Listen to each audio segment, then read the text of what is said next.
Finalmente, la Corte de Constitucionalidad de Guatemala intervino en el escándalo que se había armado por la puja entre dos poderes del Estado. Por un lado, el Tribunal Supremo Electoral, que había anteanoche avalado la candidatura de Bernardo Arévalo. En realidad, avalado el resultado de la primera vuelta del 25 de agosto, diciendo que salió primera Sandra Torres y que salió segundo Bernardo Arévalo, y que ambos iban a enfrentarse en el balotaje que se va a realizar el 20 de agosto, poniendo fin, en principio, a lo que habían sido 2 semanas y media de incertidumbre, donde nadie quería certificar el resultado porque, vamos a decir las cosas como son, había molestado y mucho que Arévalo pasara el filtro de un filtro que ya había implicado la inhabilitación de varios candidatos antes de las elecciones y lograra meterse en la segunda vuelta. Ahora, al mismo tiempo, el Ministerio Público Fiscal anunciaba la inhabilitación del Movimiento Semilla, que es el partido por el que se presentaba Arévalo. Y entonces, ¿se presenta o no se presenta?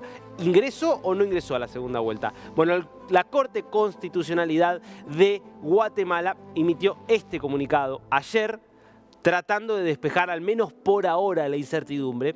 Te quiero leer la parte más importante, que es que dice: al respecto, la Corte de Constitucionalidad a Prevención otorgó el amparo provisional solicitado en el sentido de que la resolución del 12 de julio de 2023, emitida por el juez séptimo pluripersonal de primera instancia penal, no afecta ni deja en suspenso, el acuerdo del Tribunal Supremo Electoral a efecto de que la segunda vuelta electoral se lleve a cabo en la fecha indicada y con la participación de los sindicatos oficializados en el acuerdo de mención. ¿Qué está diciendo acá?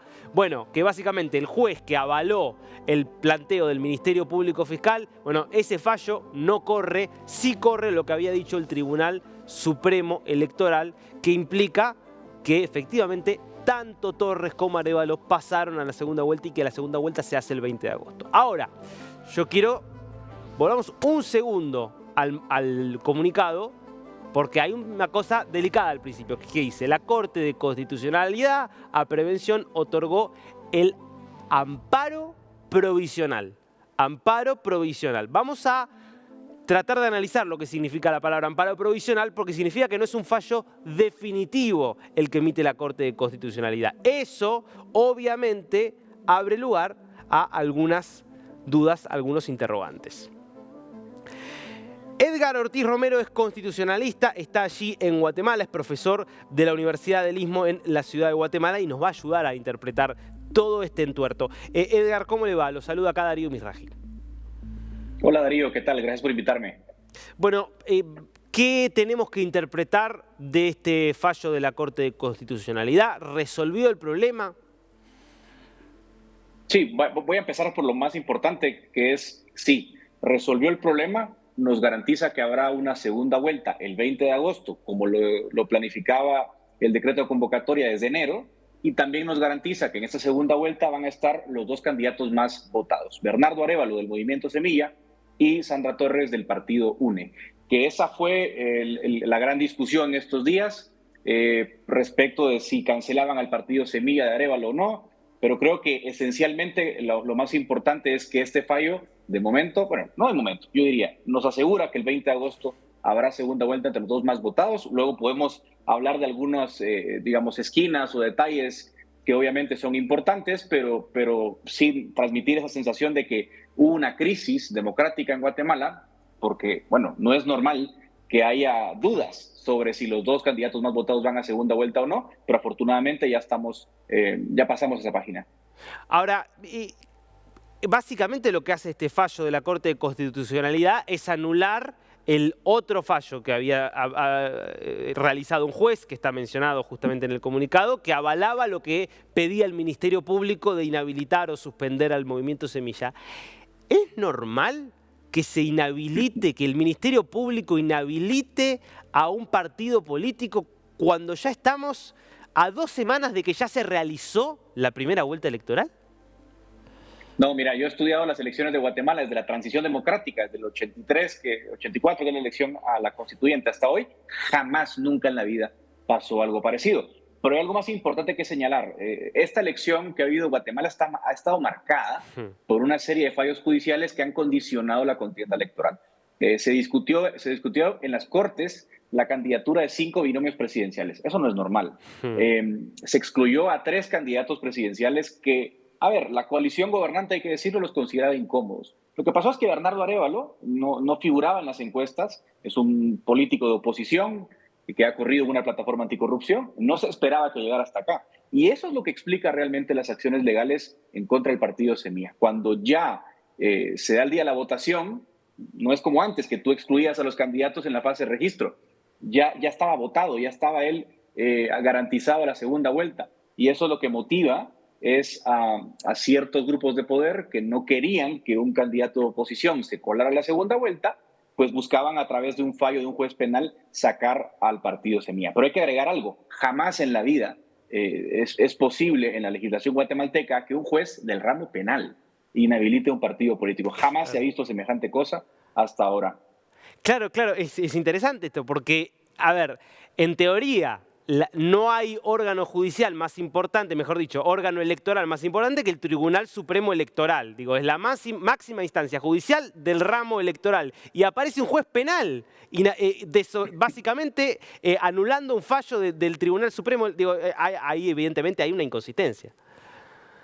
No, hay una inconsistencia grande y además hay un fallo que, a ver, mira, no se le está todavía, estamos todavía procesando en Guatemala lo que pasó, porque fueron, les voy a decir, 24 horas de mucha tensión, pero realmente es un fallo que roza en el rompimiento del orden constitucional, porque Claro. es básicamente salirte del marco legal como juez penal, intentar interferir en las elecciones, interferir en la voluntad popular. Eso es grave. Así que, bueno, yo no sé qué va a pasar con los responsables de esta intentona de golpe fallido, evidentemente, porque no tuvo éxito, pero es grave. Y creo que por eso decía yo que Guatemala vivió sus horas más tensas. Somos una joven democracia de apenas 38 años de democracia, Hmm. pero tuvimos un intento de autogolpe en el año 93 y yo decía que no veía otra crisis similar tan grande como la que tuvimos el miércoles pasado, desde el año 93, en el fallido autogolpe del expresidente Serrano Elías. Ahora, usted me marcaba, Edgar, ¿no? Lo accidentado que fue todo el proceso. No quiero ni hablar de lo que pasó en el año anterior al 25 de junio, desde no solo candidatos inhabilitados, digo, fiscales arrestados, fiscales expulsados, periodistas, digo, una situación muy, muy delicada en términos de Estado de Derecho en Guatemala. Pero ¿cómo se explica que el tribunal haya tardado más de 2 semanas en oficializar el resultado de las elecciones? Porque eso tampoco es demasiado habitual, digo, esa incertidumbre de tantos días. Mire, y aquí fue otro problema, ¿no? Es decir, voy a explicarlo en 30 segundos si puedo. El 25 de junio fue el día de la elección. Normalmente toman unos días para discutir algunas posibles impugnaciones que tengan los partidos contra ciertas mesas electorales. Lo que pasó fue que los partidos políticos, 9 partidos políticos de los 30 que existen en Guatemala, interpusieron un amparo a la Corte Constitucional y la Corte Constitucional le ordenó al Tribunal Supremo Electoral, que ya te digo, ya no es supremo, Sí, claro. le ordena a la Corte, al Tribunal Supremo Electoral, repetir la fase de conteo de actas y eso fue lo que retrasó la certificación de resultados, lamentablemente. O sea que si nos vamos a interferencia judicial en el proceso, bueno, no terminamos en un día, ¿eh? Claro. Ahora, Edgar, el hecho de que el fallo que conocimos ayer de la Corte de Constitucionalidad hable de un amparo provisional, ¿puede eso abrir alguna puerta a que haya un nuevo fallo o otra resolución que pueda alterar este mismo fallo? Vamos a decirlo así. Sí, porque como su nombre dice, es un amparo provisional. El amparo es un juicio express en materia constitucional, ¿sí? El asunto es que toma un tiempo hasta que llega a sentencia definitiva, semanas, ¿no? Y como estamos en una situación de urgencia, la ley prevé que en situaciones extremas donde estén en peligro la violación evidente de derechos constitucionales, como en este caso, que estaba en evidente riesgo el derecho a elegir y ser electo, pues dijo, mira, concedo este amparo provisional, que es como una medida cautelar, para que pueda haber segunda vuelta. Ahora, técnicamente sí es revocable. Ahora, materialmente yo dudo y casi apostaría que es virtualmente imposible que la Corte revoque esa decisión de aquí al 20 de agosto. Entonces, creo que podemos estar tranquilos, pese a que no es una decisión definitiva. Una vez lleguemos al 20 de agosto, este amparo va a quedar sin materia y será suspendido. Clarísimo, clarísimo. Bueno, por ahora parece que prevalece la voluntad popular expresada en las urnas. Esperemos que sea así también el 20 de agosto. Muy, muy claro y didáctico, Edgar. Gracias por este tiempo con Niños.